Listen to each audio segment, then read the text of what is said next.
Maraga and myself could be good drivers, but we are not more important than the vehicle. And the vehicle is the agenda. What must we do? What needs to be done to move this country forward? Okay.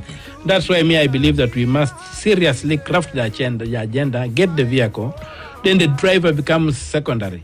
If we go to look for a messiah, I'm not that messiah. I cannot claim to be a messiah.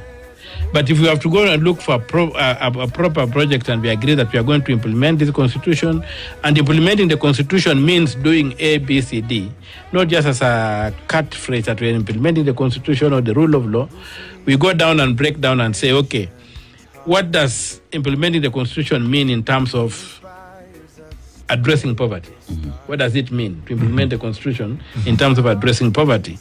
What does it mean in terms of the elections? What do you need to do when you talk of implementing the constitution in terms of the elections? When you talk of implementing the constitution, what does it mean in terms of the future generations? What kind of plans do you have for the future generations? What are you doing today to ensure that the future generations will enjoy their lives in this country, will have secure lives?